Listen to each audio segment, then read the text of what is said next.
Tere, mina olen Maarja-Liisa, ma olen meigikunstnik ja pean Intersalonis braubaari. Tänases ilukooli osas räägime, mis asi üldse on braubaar ja kuidas saada ideaalsed kulmud.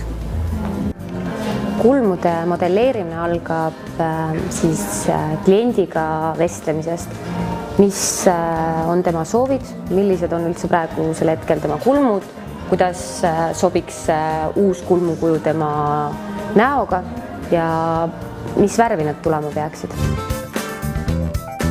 Kõigepealt siis mõõdamegi välja, kust kohast kulm algab, kust kohast kulm lõpeb ja kust kohast peaks olema ideaalis kulmu kõige kõrgem koht.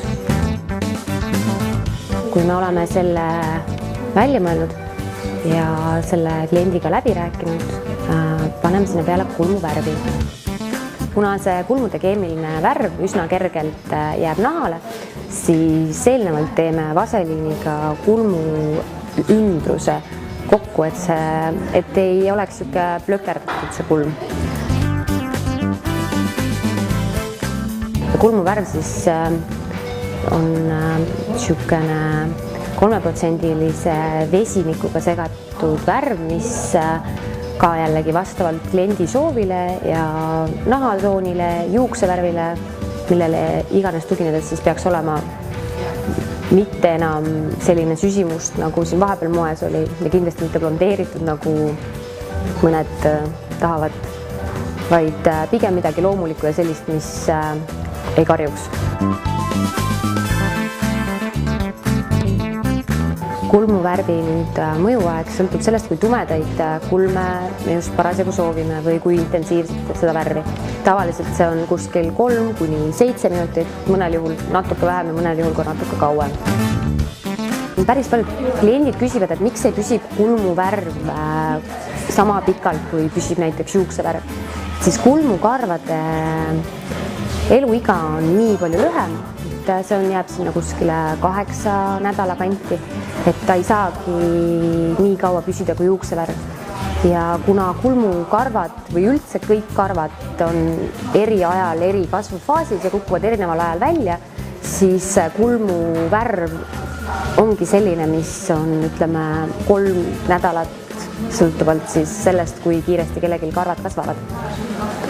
Esimese päevaga kulmul on peale kulmude värvimist on tavaliselt nahk natukene ka värvine ning see peaks siis paari päevaga juba heledamaks minema. Kui kulmuvärv on eemaldatud, puhastame naha ja vaatame siis, kuidas see värv sobib. Et alati on võimalik kulmuvärvi tumedamaks natuke teha, kuid heledamaks on seda üsna keeruline tagasi saada. Enne vahatamist tuleks alati kindlaks teha, et ei ole kliendil vaha vastu või ühegi selle komponendi vastu allergiat, ei ole nahk liiga tundlik sellele ja kindlasti oleks mõistlik seda teha mitte vahetult enne suurt sündmust, sest kuna see vaha on kuum ja ikkagi natuke ärritab nahka, siis võib nahk jääda üsna niisugune roosakas.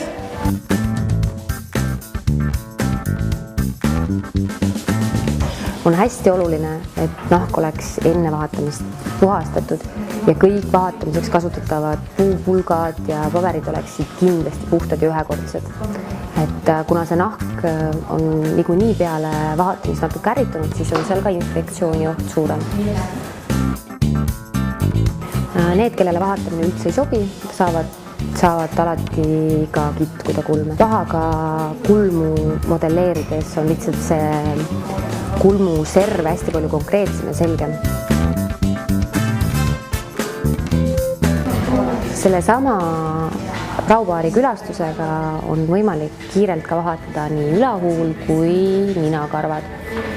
Et õnneks järjest enam käiakse ka ülahuult vahatamas. Inimesed on kuidagi, nende maailmapilt on avardunud, enam ei arvata, et ülahuule vahatamine või kuidagi seal nende karvade eemaldamine siis tekitab niisuguse paksu vuntsi.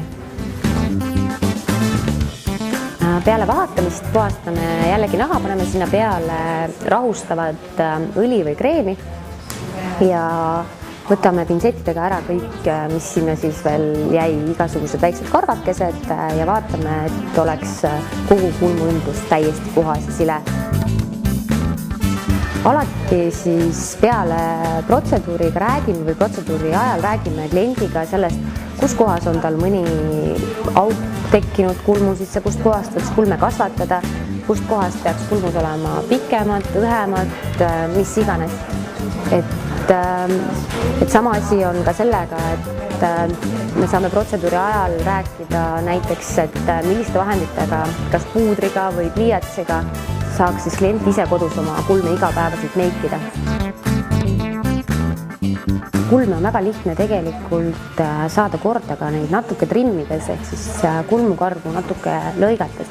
Et enamus ise kodus nagu seda ei tee, aga see on nagu üks väga lihtne võimalus ja me trimmimegi kulmukarvad just täpselt selliselt, et kulmud jääksid ühesugused, sest enamasti kulmudes loomulikult sümmeetrit on suhteliselt vähe.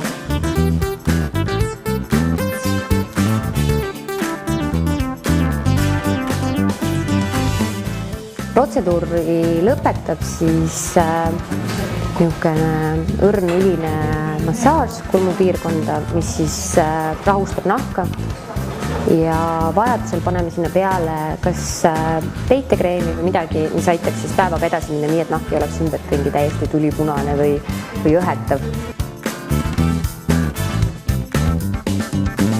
Braubaari võiksid kindlasti külastada ka mehed, sest et pahatamine on enamustele meestele hoopis meeldivam, kui on kitkumine ja samamoodi saab näiteks väga niisuguste heleda kulmudega mehi siis natukene meile anda tooni.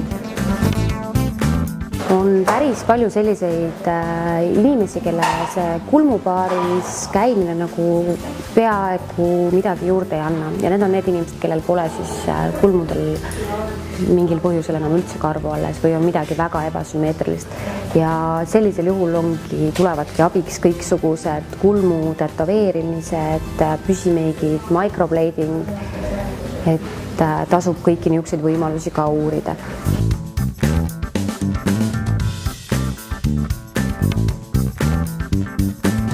Aitäh, et vaatasid Ilukooli, kohtume järgmises osas.